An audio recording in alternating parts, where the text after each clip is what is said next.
ये हिकमत की भरी हुई किताब की आयतें हैं, नेकुकारों के लिए हिदायत और रहमत। वो जो नमाज की पाबंदी करते और ज़कात देते हैं, और वही हैं जो आखिरत का यकीन रखते हैं।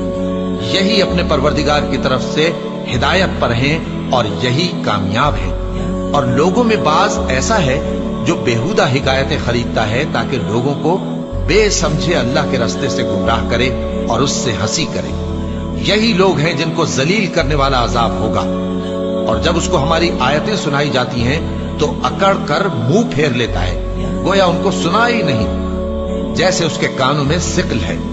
तो उसको दर्द देने वाले अजाब की खुशखबरी सुना दो। जो लोग ईमान लाए और नेक काम करते रहे, उनके लिए नेमत के बाग हैं, हमेशा उनमें रहेंगे। अल्लाह का वादा सच्चा है और वो गालिब है, हिकमत वाला है। उसी ने आसमानों को सुतूनों के बगैर पैदा किया जैसा कि तुम देखते हो, और जमीन में पहाड़ बनाकर रख दिए ताकि वो तुमको लेकर डोलने न लगे, और उसमें हर तरह के जानवर फैला दिए। और हम ही ने आसमान से पानी नाजिल किया, फिर उसमें हर किस्म की नफीस चीजें उगाई। ये तो अल्लाह की तख्लीक है। अब मुझे दिखाओ कि अल्लाह के सिवा जो हस्तियां हैं उन्होंने क्या पैदा किया है। हकीकत यह है कि ये जालिम खुली गुमराही में है। और हमने लुकमान को दानाई बख्शी कि अल्लाह का शुक्र करो, और जो शख्स शुक्र करता है तो अपने ही फायदे के लिए शुक्र करता है, और जो नाशुक्री करता है तो अल्लाह भी बेनियाज है, लायक हम्दो सना है।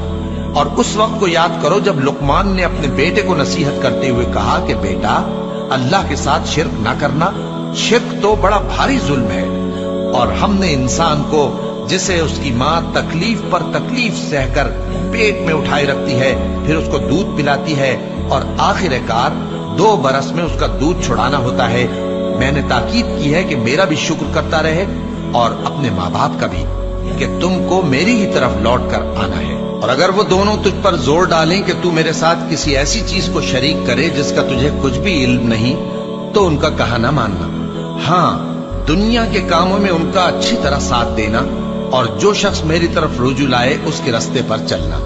फिर तुमको मेरी तरफ लौट कर आना है, तो जो काम तुम करते रहे हो सबसे तुमको आगाह कर दूंगा। लुकमान ने यह भी कहा कि बेटा, अगर कोई अमल चाहे राई के दाने के बराबर भी छोटा हो, और हो भी किसी पत्थर के अंदर, या आसमानों में मख्फी हो या जमीन में, अल्लाह उसको क़यामत के दिन ला मौजूद करेगा। कुछ शक नहीं कि अल्लाह बारीक बीन है, खबरदार है। बेटा, नमाज की पाबंदी रखना और लोगों को अच्छे कामों के करने का मशवरा देते रहना, बुरी बातों से मना करते रहना, और जो मुसीबत तुझ पर वाक़े हो उस पर सब्र करना।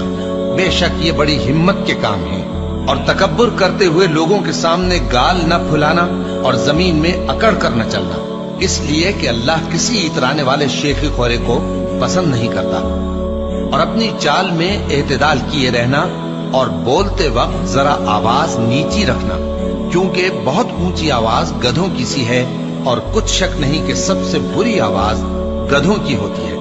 क्या तुमने नहीं देखा कि जो कुछ आसमानों में और जो कुछ जमीन में है, सबको अल्लाह ने तुम्हारे काबू में कर दिया है, और तुम पर अपनी जाहिरी और बातिनी नेमतें पूरी कर दी हैं। और बाज लोग ऐसे हैं कि अल्लाह के बारे में झगड़ते हैं, न इल्म रखते हैं और न हिदायत। मज़ीद इस्लामिक वीडियो देखने के लिए हमारे चैनल को सब्सक्राइब करें।